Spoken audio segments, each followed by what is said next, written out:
Lost Records Bloom and Rage set me off on so many tangents and lore speculations after Tape 1. Tape 2 hit earlier this month and I have so many more theories than I could ever imagine. DontNod have so much great writing talent at that studio and I'm super excited to break down what I found with you all. This is going to be a spoiler cast of Tape 2 where I'll be airing some frustrations I had with the story, but also looking forward to what I would like from a sequel. I will be referencing some things from Tape 1, so take a look at my spoiler cast video for that too if you're interested. Okay, this is your final warning. There are massive spoilers ahead, so continue at your own risk. Before I jump into it, if you enjoy this content, please drop a like and subscribe as it really helps the channel. I guess the best place to start this spoiler cast would be to talk about what I thought of the story as a whole. If you just want the theories and lore for a sequel, please use the chapters below to skip ahead, but if you want my unfiltered view of the story, then stay put. As I mentioned in my Tape 2 review, I was really surprised by the slow start. I didn't expect such a loss of momentum after the climax of the previous chapter. I understand that the girls are obviously distressed after this curveball and in some ways even angry at Kat for keeping them in the dark. I sort of get the idea of having them all apart and trying to piece themselves back together and return to each other's side. I don't think that was my issue. What was my issue is the first few scenes of Swan being by herself could have been completely replaced with more engaging content. We don't need her packing again in her room. We don't need her cleaning up the parking lot at the Blue Spruce, especially when Pam is there and doesn't even give us anything. What a damn tease. I will of course be speaking more on Pam later. I think where the story should have started after the nightmare is Swan going straight to Fawn's rest/curse and meeting Autumn there. The panic attack situation with Autumn I thought was great, that is, of course, if you help her get through it, as the alternative is a far less interesting situation. If you help her and hug her as she is about to leave, it is such a heartwarming moment, followed of course by a touching scene at the Abyss together. There is a nice back and forth switching between present day and the past as you address problems with Autumn and then Nora. I really enjoyed this and thought it was good pacing and narrative. Dealing with present day Nora leads to the breakout mission where you try and sneak Kat out of the house. Firstly, what the hell is that stealth section in the front yard? That was really bad. Aside from this though, this is where you get to see Kat for the first time in Tape 2, and that is a big moment, as it's Kat, she's awesome. You also get to see how she's dealing with the cancer and it is as expected, not well. This slice when you're in Kat's room is an absolute treasure trove of lore and little threads of unexplained story which will drive a lot of my theories later in this video. The next main sections are the meteor shower, which was nice visually but a bit of a letdown. The ARG and the posters in Tape 1 seemed to imply it was going to be a bigger event, and then of course the ranch destruction. Once again, this was a little underwhelming as although it made some fantastic shots of the girls in their masks, especially when Kat has the fire behind her, hello my new phone wallpaper, the only real significance of it was seemingly to make Corey more angry. I assumed there would be a forest fire here considering the trailers, but that must have been edited out from the game because it just doesn't happen. Upon escaping Corey, the girls end up back at the cabin for witching hour where they have, in my opinion, the best scene in the whole game. This dance scene is just so ethereal. Beach house playing in the background, the pink glow, and then they start floating and dancing over the abyss. I mean, come on! It was so fucking cool. Naturally, I've placed it here in the video so you can all experience this masterpiece again. I know you can kiss Nora earlier at the meteor shower, but this is the main part for a smooch if you want to romance any of the girls, assuming you have high enough relationship stats. This amazing scene is then followed by the conclusion of the 1995 story where in both of my playthroughs, Corey inexplicably decides to burn the cabin with the girls inside. Now, I know there is an alternative reality where Autumn lets him in, but either way he turns into this really evil sadistic monster. This arc makes no sense to me at all. In Tape 1, yes, he's a complete dick, but he's not a murderer. He picks up Kat at the end, showing he's not always an arsehole, and the progression of his anger in Tape 2 just doesn't follow on from this. He chases the girls down to the abyss, which is where several outcomes can happen. Kat pushes him in alone, Kat and Dylan push him in, Kat and any variation of the girls push him in, Autumn and Nora can also push him in individually, or he falls in and pulls Kat with him. Now, I've seen 4 variations of these and they're all great. This was also the most predicted outcome and I did think the execution was good, but then it falls off a bit. The big thing about the girls forgetting and never seeing each other is literally Kat just telling them to. Now, you can say it's the Abyss speaking through her, but really what a flat way to portray this information. Something that was made such a big deal of at the start of the game, and a looming thread over the whole story, just shrunk down to a couple minutes of dialogue. I was really disappointed by this, to be honest. Then, the Abyss either takes Kat peacefully or aggressively, but both lead to her disappearance. Fast forward to 2022 and you can finally open the package, and inside is all little tokens of memories that you had on your journey over the summer, with some honestly heartbreaking emotional voiceover from Kat, which I thought was really beautiful. This can either be experienced as all three of the girls, or just with one of them, or with Swan completely alone, as both Nora and Autumn have relationship checks where they could leave the bar before this point. The ending is then completed with either Swan alone in the bar, Autumn and Swan in the movie palace car park, Swan and Nora in her garage, or all three of them in the bar. In each of these instances, you get an acoustic version of See You in Hell. If everyone remains, Autumn plays guitar while Nora sings, and Swan records with a 1995 cat illuminated in the background. This was my first ending, and look at it here, how wholesome. I think this is my favourite ending of them all. I just felt like it was the happiest outcome considering the dire situations. The other variants are similar in that someone is playing an instrument and whoever isn't there in present day is portrayed as their 1995 counterpart, illuminated much like Kat in this ending. Upon returning to her car, Swan then sees the Abyss moths and we see the Abyss itself glowing from the woods, and just before the credits roll, we get a self-recorded clip of Kat calling out to be found and that she is waiting in the Abyss. DontNod, why? Why the cliffhanger and leave my emotions stranded out here like this? This is alleviated a bit by the choice to use Sparks as the song for the credits, cause that song bangs.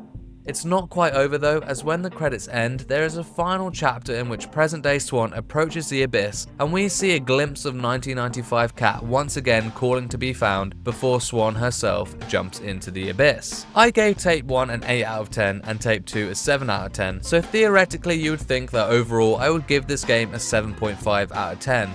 But honestly, as a package, I would probably still keep it at an 8.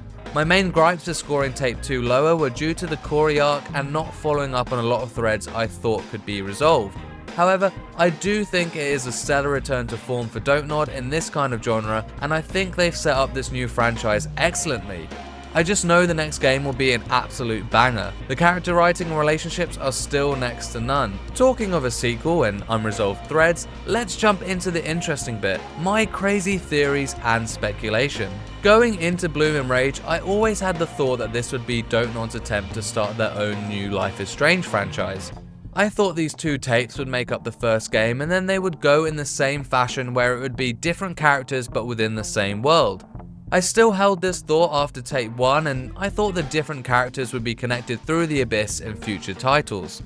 After finishing Tape 2, I think the sequel is almost definitely gonna be a Tape 3 and possibly Tape 4 with the same characters, or at least Swan, Kat, Corey, and maybe some side characters like Pam and Dylan. It ends on a cliffhanger. Kat and Swan's story is not finished. Arguably, Autumn and Nora's are, especially considering they can leave the bar in some playthroughs. So where could they go with a Tape 3 to continue this story? Well, I'm glad you asked. First of all, I want to look at the Abyss and what it specifically does to Kat. There are many instances of Kat being multidimensional in this game. At the base level, there is the shadows, which sometimes just appear but sometimes also interact with the environment. These are in the images of Kat and Corey, and we see it many times in Tape 1, but they are far more aggressive in Tape 2. Right at the end, as you can see here, there are 3 shadows. Sorry about the raven blocking it. But the third one here is Adult Swan's model, which simply foreshadows her jumping into the Abyss later on.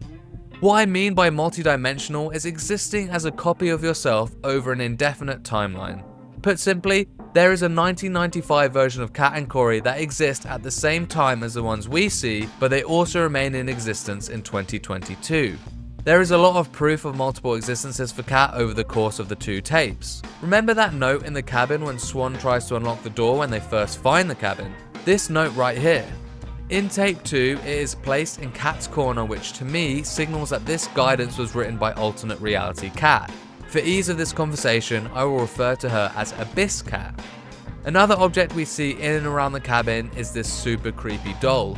We see it inside and outside the cabin in various scenes. When we enter Kat's birdcage in take 2, here it is sitting on the floor in her witching corner. The first time you see it is when the girls discover the cabin, so either this is the workings of Abyss Kat moving her stuff around, or Kat was lying to us when she seemed like the cabin was a new discovery for her as well. I lean towards the former. Now to the juicy bits. The main reason for my multidimensional theory is the package and its contents. The package itself has two main features: the Michelson Ranch box and the lock. The box is seen in Kat's bedroom on the floor here, and we know that this is definitely the same one, as the monologue from Kat says she is writing this note on the night before they break the deer out. This is backed up by the videotape she makes of herself in the end, which is dated August 12th, the night we tried to break Kat out. What this evidence tells us is that this box was filled and created as a time capsule in Kat's bedroom before the events that play out with the deer and subsequently the Abyss. Kat does mention in her note that she left it with Dylan to hand to the girls, which would explain how it got to Autumn's mum's house, but why it had to be 27 years later, I have no idea. I suppose this is a question that could be answered in a sequel. More interestingly though is, how did Kat get the lock on the box? As we have just established, the box was made up before the final night, but we also know that the girls used that lock to bar themselves inside the cabin. This lock either gets left in the fire or left in the cabin if Corey is let in. Kat then disappears at the Abyss shortly after this event, so in both scenarios the lock is not with her. The two options here are Dylan went through the wreckage of the cabin to find the lock, or it is the workings of Abyss Kat. Dylan searching for the lock doesn't make sense, as it has no meaning to her at all, and I'm not sure why Kat would mention it, but the main reason why I don't think it was Dylan is the lock combination. The combination that the girls literally created before Corey comes in the middle of the night. The combination that would have been created after Kat made up the box. We already know that the lock has mysterious qualities, but I don't think it's unreasonable to suggest that it has these qualities because it is manipulated by Abyss Kat.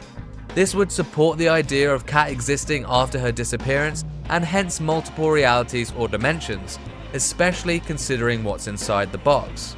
Which leads us nicely onto the reveal of the contents. As I said, the contents of the box act as a time capsule, and whilst we get some beautiful sentimental items, there are things that definitely should not be there unless there are multiple Kats. First are the things we know went into the Abyss. The no means no pin. This is what Kat sacrificed to the Abyss in tape 1. Nora's guitar pick, which was Nora's sacrifice in tape 1. Autumn's skateboard toy, which in my playthrough is what she sacrifices to the Abyss if you calm her from the panic attack. Swan's sacrifice in tape 1, which will either be the flower or the hair, dependent on your choice of strength or freedom. And lastly, Kat's raven pendant, which, as you can see here, is what she is wearing the night where she gets taken by the Abyss right at the very end, which is August 20th, 1995. For all of these items to appear in the box, Kat would firstly have to have existed after she disappeared on some timeline, in some reality, and would have had to enter the Abyss or have returned from it to retrieve those items. Next is the items that I know were lost in the fire at the cabin. The egg keychain attached to the boombox, Swan's troll she finds in the gutter in the park when looking for Autumn's keys, Buzzy. All three of these items are interactable inside the cabin when you are going around boarding up the windows, so I know they were definitely there. This would point towards either alternate realities, as I keep saying, or that the cabin is somehow protected by the magic of the Abyss and these items were not lost, but still would point towards some version of Kat existing after her disappearance to retrieve them. The final item is Swan's camcorder. There are so many implications of this camera, where do I even begin? At the end of the birdcage chapter, you can either choose to escape through the window, which leaves the camera on Kat's desk and Corey steals it. Alternatively, you can choose to stand with Kat and Corey smashes the camera like the bastard he is. Either way, in both scenarios, Corey ends up with the camera. But we know that Kat steals it back, as she notes in her message as well as recording herself on it later on, which is dated August 12th, 1995, as I mentioned earlier. When Corey is chasing the girls and he starts recording them from outside the cabin, as you can see here, the date is August 20th. Okay, fine. Let's just say Corey stole back the camera. The Abyss scene occurs, and in every single ending the camera falls into the bottomless pit with Corey. How then does it appear in Kat's time capsule? It has to be the multidimensional theory and there being an Abyss Kat. I provide two main reasons. 1. When you turn the camera on in 2022, as you can see here, the date is still August 20th, 1995. The only way for that to be possible would be if it was the same one that fell into the abyss. 2. Right at the end, the cliffhanger of Kat calling to be found from the abyss is recorded on that very camcorder. As you can see here, the date is skewed, presumably due to the magic distortion of the abyss, but it is on the same camera nonetheless. Therefore, I hereby refine my theory to say that whatever the abyss takes, it makes it timeless and eternal. Kat and Corey are swallowed by the abyss, so they eternally exist across all of time. I refer back to Swan's monologue over the abyss memoir. I've been here before. We've always been here and unhere. Kat is there. Kat was always there. Kat was staring down at the lights in the abyss. Kat was calling up from down below. The voices are old and young. They are watching. They remember everything and nothing. They are shadows of what used to be. They want to come back, but they are afraid.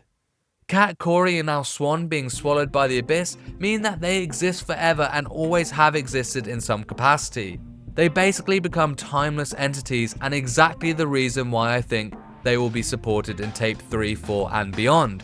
I do hope Tape 3 focuses on them, but I imagine they will introduce new characters at some point that encounter the abyss and connect through it. My ideal situation is that Autumn and Nora are the ones that reconnect and try to save Kat and Swan from the abyss, but what I think will be most likely for Tape 3, and definitely something that I'm super interested in, is that it will be based almost entirely inside the abyss, with Swan searching for Kat, whilst avoiding the threats of Corey and whatever other threats the abyss has absorbed in its existence.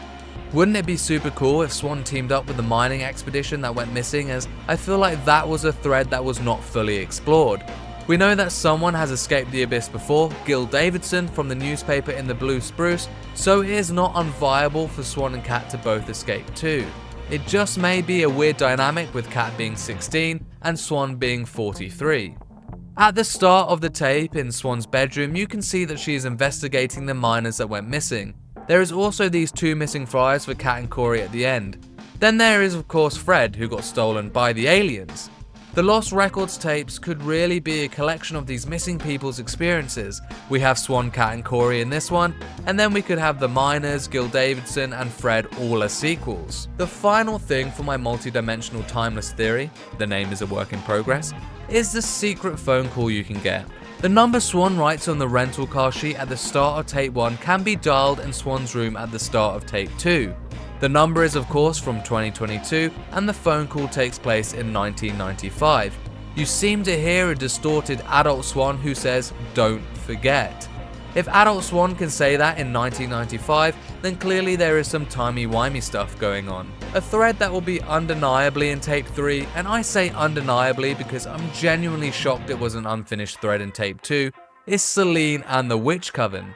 There is literally so much stuff in both Tape 1 and 2 that explore the idea of a coven, and then if you search Kat's room in Tape 2, you can find a secret that connects the name Selene. Do you remember the book from the cabin I referenced in my Tape 1 theory video? This one right here? The inside of the book cover reads, "If you have found this, freedom lies inside, Selene," accompanied by a drawing of a raven. Now, I was unsure of who Selene was after Tape 1, and I assumed that she was maybe a witch due to the symbols hung around the cabin, and that she was guiding people to the abyss. Turns out I was absolutely right, as we get confirmation of who Selene is from Kat, once again in her bedroom. I meant it when I said this scene fuels a lot of these theories. There was just so much to unpack in that little room. First, when inspecting Kat's witching corner, she has some dialogue where she explains that she is having dreams about witches and that she is part of a coven, or at least was part of one a long time ago. Interestingly, Swan has dialogue options here, and the one I selected resulted in her saying that she has dreams of falling, which is clearly foreshadowing. We can deduce from this that the dreams have weight. Where does Selene tie into this, I hear you asking? Well, on the other side of Kat's room, hidden inside an encyclopedia, much like the one from Tape 1 I should add, is a hidden message with some items stashed away. The message reads, "I have a visitor in my dreams. She smiles and says her name is Selene. Don't be astonished to see me here. Time is not time, or isn't that clear? We are such stuff as dreams are made on, and gather our courage before the dawn. Maybe we are all made of star stuff. We'll be together and that is enough. Once again accompanied by a raven. So, Kat is having dreams about witches and Celine is visiting her, implying that she is one of these witches. What I take from that message is that this is her guidance of people towards the abyss, as I expected from my analysis of tape 1. The words "time is not time" and "we'll be together" to me definitely refer to the abyss. Whether she is an evil entity or a friendly one is yet to be discovered. This could literally be a selling you snake oil type situation, and she leads people to the abyss with promises of eternity to capture them forever. Kat has a note on her corner back in Thorn's Rest that could back this up. It says, "Oblivion. When I go, what is left? A memory or just a void? Vampire. Drain my blood. Promise me life eternal. You can lie to me, but you can't make me believe. Faith. Either your God is unjust or he doesn't exist. Take your fucking pick." Has Celine been whispering sweet nothings of oblivion into her ear? Is she a predator preying on those who may be struggling with life? A more sinister nature of Celine would certainly make the ending of Kat calling out to be found make more sense. Kat has obviously been impressed upon due to her affinity with curses. There is a blood pact in tape 1, but in tape 2 you can actually find a handwritten curse to bind Corey. This one seems to have been unsuccessful, but the witchy intention is there nonetheless. Another interesting item is the tape in the book that references Celine and Kat's room. The tape is titled Lost Girls.